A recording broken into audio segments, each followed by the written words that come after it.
ओम नमः शिवाय। आज का हमारा आध्यात्मिक ज्ञान है सच्ची भक्ति और प्रेम से भगवान को भी जीता जा सकता है। एक संत और सेठ की कहानी, जिसमें संत का भगवान पर इतना अटूट विश्वास है कि वो प्रसाद में जहरीला भोजन खाने से भी परहेज नहीं करता। इसके बाद भगवान जो करते हैं उसे देखकर सभी हैरान रह जाते हैं। एक सेठ जी बड़े कंजूस थे। एक दिन उन्होंने दुकान पर बेटे को बैठा दिया और बोला कि बिना पैसे लिए किसी को कुछ मत देना, मैं अभी आया। अकस्मात एक संत आए जो अलग अलग जगह से एक समय की भोजन सामग्री लेते थे। लड़के से कहा, बेटा जरा नमक दे दो। लड़के ने संत को डिब्बा खोलकर 1 चम्मच नमक दिया। सेठ जी आए तो देखा कि डिब्बा खुला पड़ा था। सेठ जी ने कहा कि क्या बेचा? बेटा बोला, एक संत जो तालाब पर रहते हैं उनको 1 चम्मच नमक दिया था। सेठ का माथा ठनका।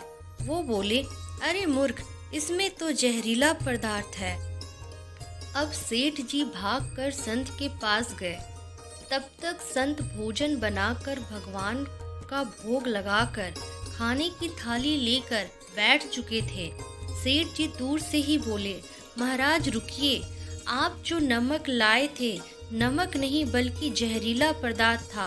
कृपया करके आप ये भोजन ना करें। संत जी बोले, भाई अब तो प्रसाद लेंगे ही, क्योंकि भोग लगा दिया है। भोग लगाकर भोजन छोड़ नहीं सकते। अगर भोग नहीं लगता तो भोजन बेबस छोड़ देते। ये कहकर संत ने भोजन को प्रसाद समझकर खाना शुरू कर दिया। सेठ जी के होश उड़ गए। वो रात भर वहीं बैठे रहे।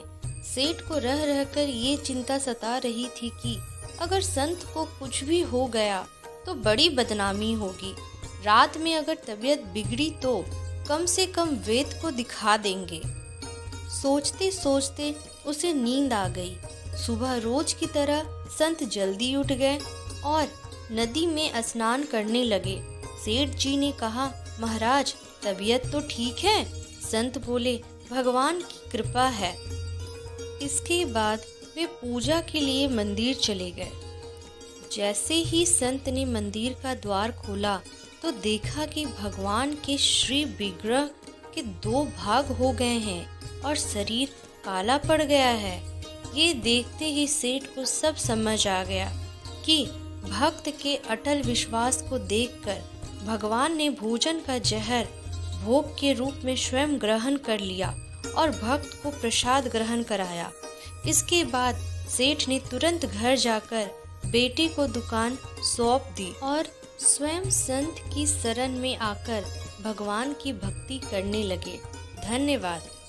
आपको हमारी ये चैनल पसंद आई हो तो प्लीज़ इस चैनल को लाइक सब्सक्राइब ज़रूर करें। धन्यवाद।